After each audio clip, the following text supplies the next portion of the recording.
السلام علیکم ورحمۃ اللہ۔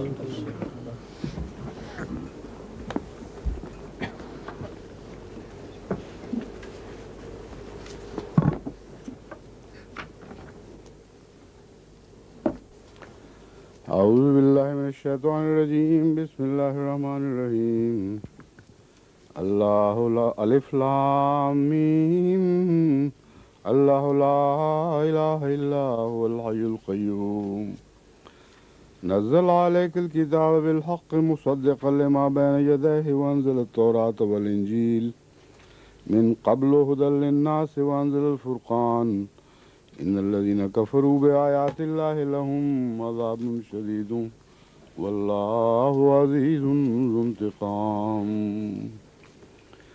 ان الله لا يخفى عليه شيء في الارض ولا في السماء هو الذي يصوركم في الارحام كيف يشاء لا اله الا هو العزيز الحكيم هو الذي أنزل عليك الكتاب منه آيات محكمات هن أم الكتاب وأخر متشابهات فأما الذين في قلوبهم زيغ فيتبعون ما تشابه منه ابتغاء الفتنة وابتغاء تأويله وما يعلم تأويله إلا الله والراسخون في العلم يقولون آمنا به كل من عند ربنا وما يذكر إلا أولو الألباب ربنا لا تزغ قلوبنا بعد إذ هديتنا وهب لنا من لدنك رحمة إنك أنت الوهاب ربنا إنك جامع الناس ليوم لا ريب فيه إن الله لا يخلف الميعاد إن الذين كفروا لن تغني عنهم أموالهم ولا أولادهم من الله شيئا وأولئك هم وقود النار كدأب آل فرعون والذين من قبلهم كذبوا بآياتنا فأخذهم الله بذنوبهم والله شديد العقاب قل للذين كفروا ستغلبون وتحشرون إلى جهنم وبئس المهاد قد كان لكم آية في فئتين التقتا فئة تقاتل في سبيل الله وأخرى كافرة يرونهم مثلهم رأي العين والله يؤيد بنصره من يشاء إن في ذلك لعبرة لأولي الأبصار زين للناس حب الشهوات من النساء والبنين والقناطير المقنطرة من الذهب والفضة والخيل المسومة والأنعام والحرث ذلك متاع الحياة الدنيا والله عنده حسن المآب قل أنبئكم بخير من ذلكم للذين اتقوا عند ربهم جنات تجري من تحتها الأنهار خالدين فيها وأزواج مطهرة ورضوان من الله والله بصير بالعباد الذين يقولون ربنا إننا آمنا فاغفر لنا ذنوبنا وقنا عذاب النار الصابرين والصادقين والقانتين والمنفقين والمستغفرين بالأسحار شهد الله أنه لا إله إلا هو والملائكة وأولو العلم قائم بالقسط لا إله إلا هو العزيز الحكيم إن الدين عند الله الإسلام وما اختلف الذين أوتوا الكتاب إلا من بعد ما جاءهم العلم بغيا بينهم ومن يكفر بآيات الله فإن الله سريع الحساب فإن حاجوك فقل أسلمت وجهي لله ومن اتبعني وقل للذين أوتوا الكتاب والأميين أسلمتم فإن أسلموا فقد اهتدوا وإن تولوا فإنما عليك البلاغ والله بصير بالعباد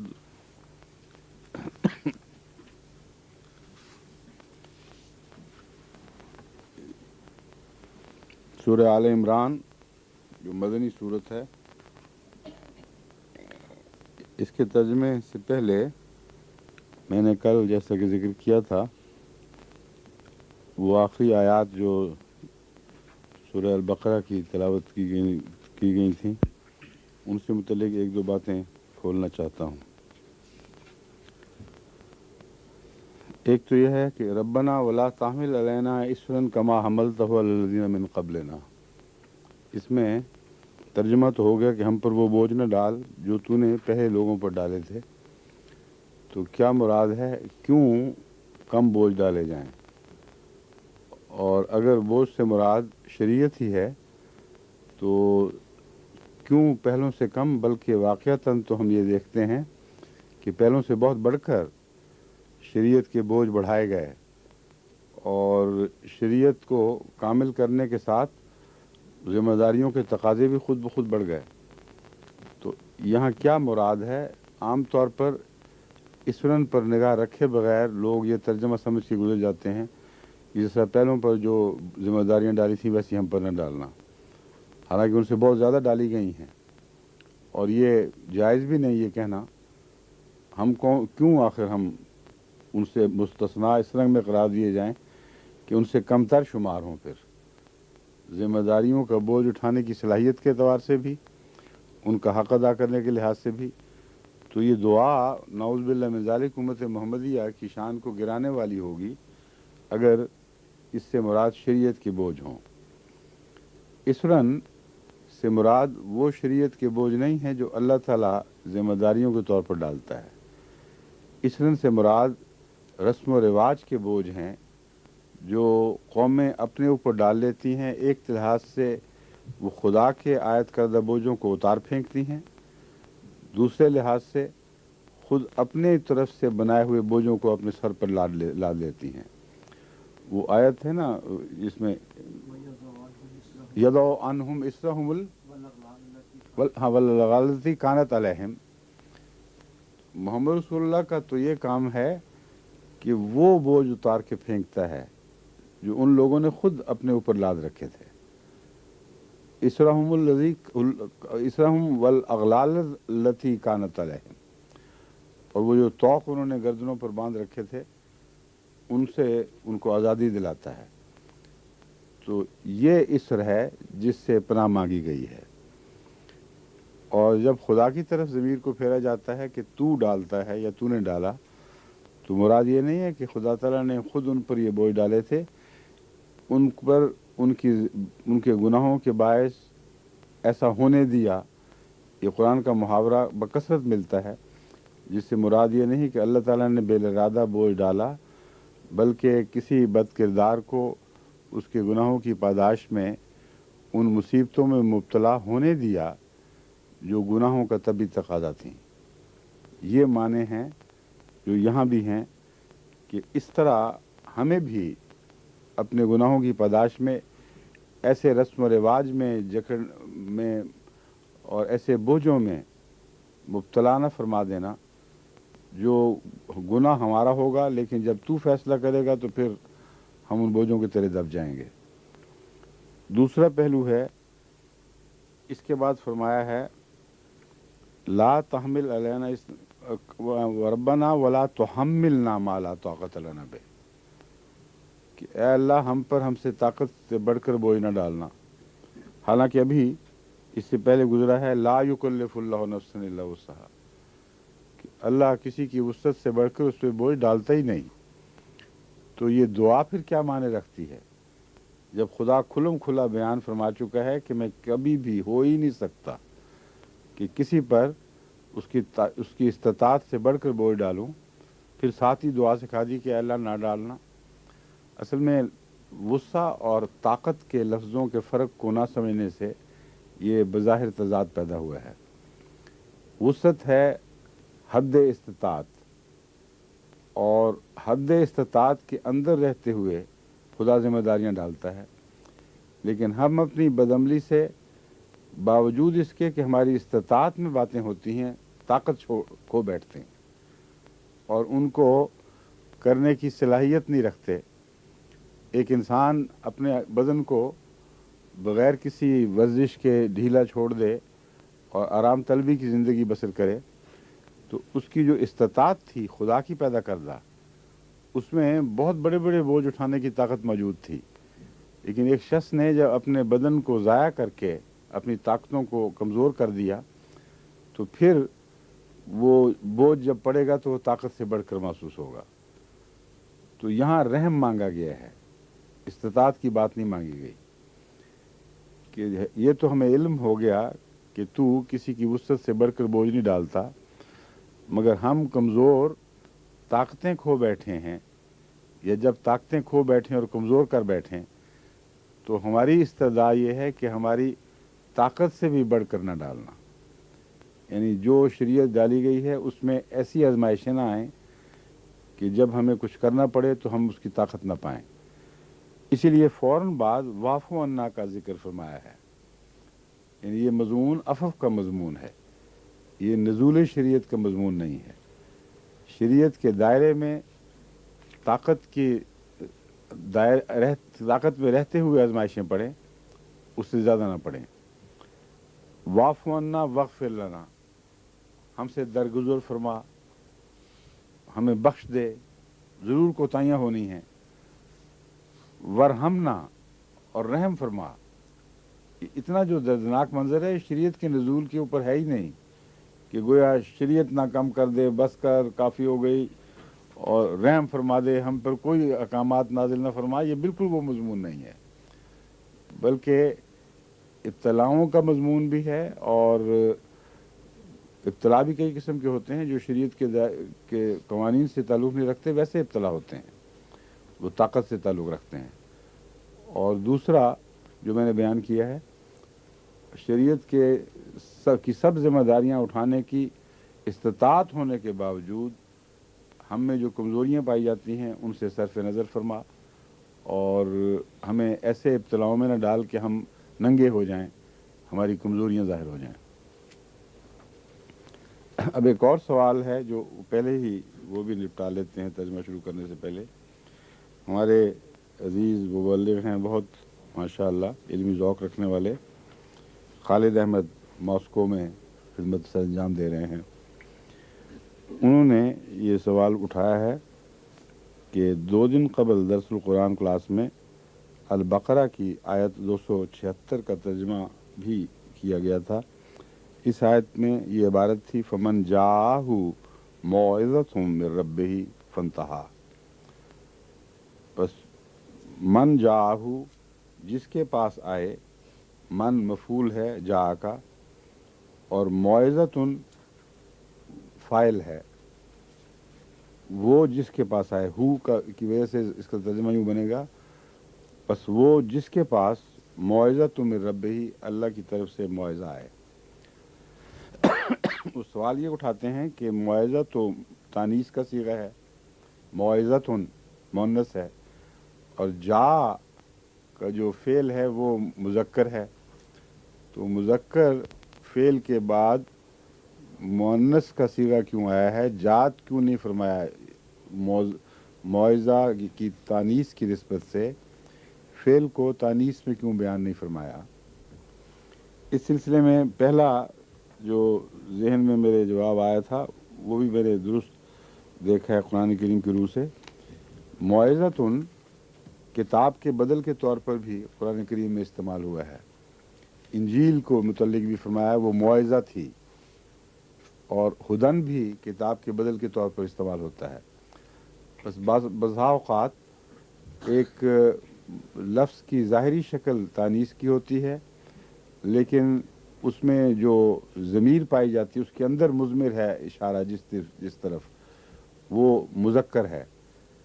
تو اس نسبت سے خدا تعالیٰ ضمیر کو اس طرف پھیر دیتا ہے جو اصل روح ہے، یہ بتانے کے لیے کہ لفظوں کے ظاہر میں نہ رہو، اس سے مراد کتاب ہے.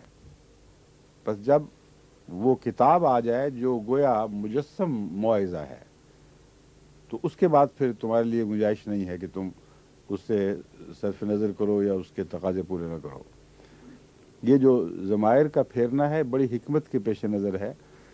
چنانچہ سورہ تحریم میں حضرت مریم کے ذکر کے بعد فرمایا وَنَفَخْنَا فِيهِ مِن رُوحِنَا. حضرت مریم کی پاکیزگی کا ذکر چل رہا ہے، اور فرمایا اس میں ہم نے اپنی روح پھونکی، اس سے مراد یہاں مرد ہے۔ حالانکہ میں نے ہی اسی طرح کی آیت پہلے گزر چکی ہے دوسری جگہ، وہاں نفخ روح کا حضرت مریم سے تعلق دکھایا گیا ہے، اور یہاں حضرت مریم کی بجائے ہو مردانہ ضمیر ہے۔ یہ بھی اسی طرف اشارہ کر رہا ہے کہ جو اصل یہاں پیش نظر بات ہے وہ اس عورت کی بات نہیں ہے، بلکہ اس تمثیل کی بات چل رہی ہے جو بیان کی جا رہی ہے کہ ہر مومن کی مثال یا آسیہ فرعون کی بیوی، امرت و فرعون، آسیہ کا نام تو نہیں آیا لیکن امرت و فرعون کسی ہوگی یا مریم کسی ہوگی۔ تو مریم کی مثال ہونے کے بعد جب نفخ روح کا ذکر فرمایا ہے تو اگرچہ مریم عورت تھی، مگر چونکہ اس کی مثال مردوں نے بننا تھا اور مومنوں نے بننا تھا، اور یہاں نفخ روح ان کی طرف اشارہ کر رہا ہے، اس لیے ہو کی ضمیر نے یہ الجھن دور فرما دی کہ کس کا ذکر چل رہا ہے، جس کی مثال دی جا رہی ہے یا جو مثال بنے گا۔ تو یہ قرآن کریم کی فصاحت و بلاغت کے انداز ہیں کہ وہ ایک ہی ذرا سے ضمائر کے اختلاف سے، یعنی تانیث و تذکیر کے اختلاف سے، وہ اصل ضمیر جو ہے اس کو آنکھ کے سامنے لا کے کھڑا کر دیتا ہے۔ تو یہاں میرے نزدیک معزتن سے مراد نصیحت، عام نصیحت نہیں بلکہ کتاب ہے جو مجسم نصیحت ہے۔ دوسرے جہاں تک قواعد کا تعلق ہے، وہ میں نے مومن صاحب کو مقرر کیا تھا۔ ہاں یہ تو وہی آیت ہے نا جو مریم ابنت مریم ابنت عمران التی احسنت فرجہا۔ اب دیکھیں بظاہر سارا عورت کا ذکر چل رہا ہے، فنفخنا فیہ من روحنا، پھر ہم نے اس میں، اس مرد میں روح پھونکی، حالانکہ تقاضا نظریہ آ رہا ہے کہ عورت کا ذکر تھا فیہا ہونا چاہیے تھا، جہاں وہ عورت مراد ہے وہاں فیہا ہی آیا ہے، اور جہاں مرد مومن مراد ہے یعنی مسیح موعود جس نے پیدا ہونا تھا امت محمدیہ میں، بات مریمی صفات لے کر اسی کی ذات سے ایک اور روح پھونکنی تھی جس میں خدا نے روح پھونکنی تھی، وہاں ہی کے ضمیر جائز ضروری تھی اور وہی پھیری گئی ہے۔ تو ضمائر میں جہاں آپ کو قرآنی ضمائر میں کہیں مرد کی جگہ عورت، عورت کی جگہ مرد دکھائی دے تو وہاں کوئی گہری حکمت ہوتی ہے۔ محض قواعد کی روح کے سہارے ڈھونڈ کر عربی گرامر کے یہ کہہ دینا کہ جی گرامر کے اس قانون کتابیں جائز ہے، یہ بات جائز نہیں ہے میرے نزدیک۔ اس کی حکمت تلاش کرنی ضروری ہے، ورنہ مطلب یہ بنے گا کہ اللہ تعالیٰ کی خاطر ہم عذر تلاش کر رہے ہیں کہ یہ بھی ہو سکتا تھا، اس لیے اعلیٰ تو نہ صحیح مگر گرامر کی روح سے غلط نہیں قرار دے سکتے۔ مگر گرامر کی چھان بین بھی لوگوں نے کی ہوئی ہے اس معاملے میں، اور یہاں جو گرامر کا قانون ہے وہ یہ ہے کہ معزتن، ایک تو یہ بہت چھوٹا سا ادھر ہے کہ بیچ میں ہو آ گیا ہے، اور اگر فرق آ جائے جس کی طرف ضمیر پھیرنی ہے اس میں اور ضمیر میں فرق آ جائے، بیچ میں ایک حرف آ جائے یا ایک لفظ آ جائے، تو پھر تانیث تذکیر دونوں طرح جائز ہو سکتا ہے۔ لیکن قرآن کریم میں ایسے بہت سے فرقوں کے باوجود تذکیر کو تذکیر اور تانیث کو تانیث ہی دکھایا گیا ہے۔ لیکن ایک اور یہ عذر، ایک جائز قانونی وجہ جو قابل قبول ہے وہ یہ ہے کہ معزہ مصدر ہے، اور یہ عربوں میں مسلم قاعدہ ہے، اور عربی گرامر کی کتب میں یہ حوالہ ملتا ہے کہ اگر مصدر خواہ مؤنث شکل کا ہو خواہ مذکر شکل کا ہو، اپنے معنی کے لحاظ سے مذکر مؤنث ہو تو مؤنث کی ضمیر پھیری جاتی ہے اور پھیری جانی جائز ہے، اور اگر مذکر کے معنی رکھتا ہو تو اور مؤنث کی شکل ہو تو مذکر کی ضمیر، مذکر کی شکل ہو اور مؤنث کی کا معنی رکھتا ہو تو مؤنث کی ضمیر اس طرف پھیری جانی جائز ہے۔ تو یہ مصدری لحاظ سے معزتن میں چونکہ مذکور پھر وہی بات آئے گی کہ کتاب ہی مذکور ہے، تو قاعدے کے اعتبار سے بھی پھر وہاں مذکر ہی ضمیر ہونی چاہیے تھی، مؤنث نہیں ہونی چاہیے تھی. مگر وہاں وہ کتاب نہیں نہ کہتے، عربی گرامر والے کہتے ہیں کہ واز مراد ہے، اور واز چونکہ مذکر ہے تو واز مراد ہے، لیکن معاوضہ بھی تو ایک اسی کی قسم ہے. معاوضہ کی طرف ضمیر پھیرا جانا غلط نہیں تھا، کیونکہ معاوضہ بھی مصدر ہے جو تانیث کا مصدر ہے، اور اس کی مثالیں ملتی ہیں کہ تانیث کا مصدر ہو تو تانیثی کی ضمیر پھیری جاتی ہے. اس لیے میں آپ کو بتا رہا ہوں کہ گرامر میں بھی وجہ ڈھونڈنی مناسب ہے، ضروری ہے، لیکن جو حکمت ہے قرآن کریم کے پیش نظر اس کی جستجو بہت ضروری ہے، کیونکہ اس میں ایک اعلیٰ مقصد کی خاطر گرامر کے ایک جاری قانون سے ہٹ کر ایک نسبتاً مخفی یا استثنائی قانون کی طرف رجوع کیا جاتا ہے، جو عام حالات میں ویسے جائز نہیں ایک فصیح و بلیغ کے لیے، سوائے اس کے کہ کوئی اعلیٰ حکمت پیش نظر ہو.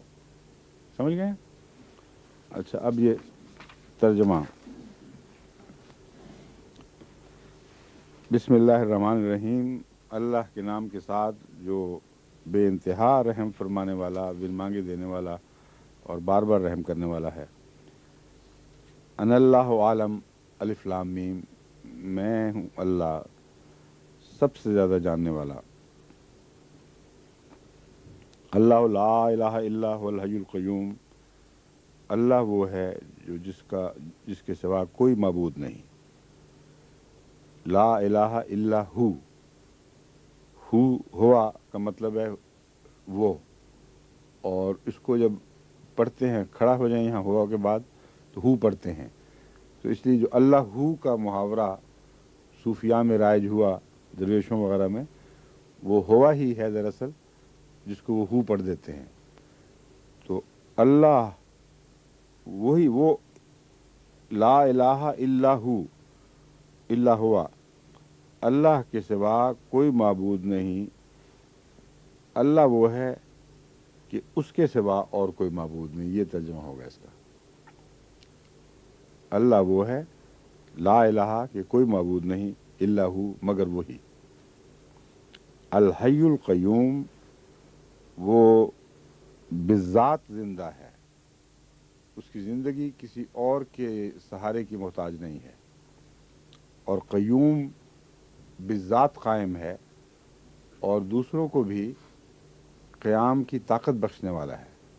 قیوم میں دونوں مضمون ہیں. حی وہ ذات جو اپنی ذات میں زندہ ہے، اس کو کسی اور سہارے کی، نہ خوراک کی، نہ کسی اور چیز کی، نہ کسی زندگی بخش وجود کی ضرورت ہو. اور قیوم جیسا کہ میں نے بیان کیا، خود قائم، دوسروں کو قائم کرنے والا. نزل علیک الکتاب بالحق مصدقا لما بین یدیہ وانزل التوراۃ. یہ جو محاورے ہیں الف لام میم وغیرہ، ان کی جو تفصیلی بحث پڑھنی ہے تو حضرت مسلم موعود رضی اللہ تعالیٰ عنہ نے جو اس میں مقطعات پر تفسیر کبیر میں گفتگو فرمائی، بحث اٹھائی ہے، وہ سب سے زیادہ جامع معنی اور بہت گہری ہے. وہ حرف آخر ہے اس مضمون پر، اس لیے وہ پڑھنی چاہیے. باقی یہ کہ یہ جو مقطعات پہلے آتے ہیں، ان کی صورت کے عنوان بننے کی کوئی وجہ ہوا کرتی ہے. ایسے بعض علوم جن میں اختلافات پائے جاتے ہوں اور وہ زیر بحث لائے جانے ہوں، ان میں اللہ تعالیٰ کا اس طرح کلام شروع کرنا کہ میں سب سے زیادہ جاننے والا ہوں، یہ مومنوں میں ایک دوبارہ اعتماد اور یقین پیدا کرنے کے لیے ہے. اب سورہ بقرہ میں دیکھیں کتنے اختلافی مسائل چھیڑے گئے ہیں. یہود یہ کہتے ہیں، اور فلاں یہ کہتے ہیں، عیسائی یہ کہتے ہیں، مشرکین یہ کہتے ہیں، اور اللہ ایک فیصلہ فرماتا ہے. منافقین کے ایک طریق بیان فرماتا ہے، پھر ایک فیصلہ فرماتا ہے. تو ہر جگہ تقابلی علم کی بات ہو رہی ہے. دنیا کے ادنا بے حقیقت علوم اور اللہ کے فیصلے اس پہ جاری ہو رہے ہیں. اس لیے عنوان یہی اچھا لگتا ہے، ان اللہ عالم، میں ہوں اللہ سب سے زیادہ جاننے والا. لا الہ الا هو الحی القیوم، اس کے سوا کوئی اور معبود نہیں، جس کا مطلب ہے یہ مضمون بھی آگے آئے گا۔ اور قیوم ہے، زندہ ہے اور اپنی ذات میں قائم اور دوسروں کو قائم کرنے والا، اسی نے تیری طرف تجھ پر حق کے ساتھ یہ کتاب اتاری ہے، مصدقاً تصدیق کرنے والی، لما بین یدہ ہے، اس چیز کی جو بین یدہ ہے۔ اب یہ جو ترجمہ ہے بین یدہ کا، عام طور پر ترجموں میں یہ ملتا ہے جو اس سے پہلے تھا اس کی تصدیق کرنے والا۔ میرے نزدیک جو سامنے ہے یہ ترجمہ ہونا چاہیے، جو گزرا ہوا ہے اس کے لیے اور محاورے چلتے ہیں، اور اس سامنے میں رکھنے کے نتیجے میں جو ایک بڑی بات پیدا ہوتی ہے وہ ہم کھو دیتے ہیں اگر ہم یہ کا ترجمہ کریں کہ جو اس سے پہلے تھا۔ مصدق لما بین یدہ میں قرآن کریم ہرگز ساری انجیل کی تصدیق نہیں کر رہا، یہ ساری تورات کی تصدیق نہیں کر رہا۔ اس سے پہلے تو سب تھا جس میں رتب و یابس بھی شامل ہو گیا، ہر قسم کی باتیں آ گئیں۔ خدا نے جو کھولا خود اور قرآن کے ذریعے دوبارہ زندہ کیا ہے، اس کا قرآن مصدق ہے۔ جو پہلے گزر گیا سب کچھ کا مصدق نہیں ہے۔ یہ معنی اگر آپ نہیں کرتے تو اس کے نتیجے میں معترضین کو، خصوصاً ویری ٹائپ کے دشمنوں کو، بہت باتیں کرنے کا موقع دیتے ہیں۔ وہ کہتے ہیں عجیب قرآن ہے، ایک طرف تصدیق کر رہا ہے دوسری طرف جھٹلا رہا ہے، یہ دوگلی پالیسی ہے۔ حالانکہ قرآن کریم نے ہمیشہ یہی مضمون احتیاط سے بیان فرمایا ہے، اور حضرت عیسیٰ علیہ السلام کی بھی کبھی اسی طرح دفاع فرمایا ہے کہ وہ جو اس کے سامنے تھا، جو خدا نے اس کو دکھایا تھا کہ یہ حقیقی تورات ہے، اس کی تصدیق کرتا تھا، نہ کہ ہر رتب و یابس کی جو تم نے بعد میں داخل کر دیا تھا۔ تو اس لیے اس وضاحت کے ساتھ اس کا ترجمہ یہ بنے گا، مصدق لما بین یدہ ہے، یہ کتاب وہ ہے جو تصدیق کرنے والی ہے اس کی جو خدا تعالیٰ نے اس کتاب کے ذریعے کھول دیا ہے۔ پرانی تعلیمات کو اس قرآن میں پیش کر دیا گیا ہے، اس کی تصدیق کرتی ہے کہ یہ قطعی بات ہے، یہ درست ہے، بین ہی اسی طرح ہوا تھا۔ جو دوسری باتیں منسوب ہوئی ہیں ان کی تصدیق کی کوئی موقع ہی نہیں یہاں۔ وَأَنزَلَ التَّوْرَاةَ وَالْإِنجِيلَ، اور اسی طرح وہی ذات ہے جس نے انزل التوراۃ، تورات اتاری، والانجیل، اور انجیل بھی اتاری، من قبل، اس سے پہلے، ہدی للناس، وہ لوگوں کے لیے ہدایت تھی، یا یہ سب چیزیں لوگوں کے لیے ہدایت تھیں، یا ہدایت کے طور پر، ہدی للناس بغرض ہدایت اتاری، چونکہ تورات والانجیل کی میں بھی منسوب ہیں اور ہدن بھی منسوب ہے، اس لیے جائز ہے کہ اسے بدل بھی شمار کر لیا جائے، یعنی یہ کہا جائے کہ وہ انجیل، وہ کتاب جو ہدن تھیں، اور دوسرا ہدن منسوب اس غرض سے ہے کہ وجہ بتائے کہ کیوں اتاری گئیں، اے ہدن یعنی ہدایت کے طور پر، للناس لوگوں کے لیے، وانزل الفرقان، اور اس نے فرقان اتاری۔ اب ہم اردو میں سب اتاری ترجمہ کر رہے ہیں یا ضمیر تانیث کی پھیر رہے ہیں، جبکہ عربی زبان میں یہاں مذکر ہے جس کا بیان کیا جا رہا ہے۔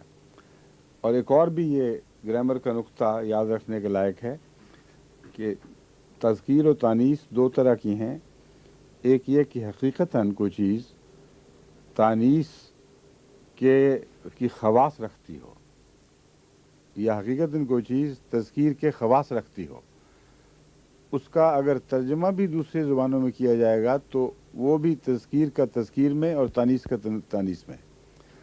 ہم یہ نہیں کہہ سکتے کہ وہ عورت آیا، عربی زبان میں عورت کے لیے تانیث ہے تو اردو میں بھی تانیث ہی چلے گا، یا وہ مرد آئی،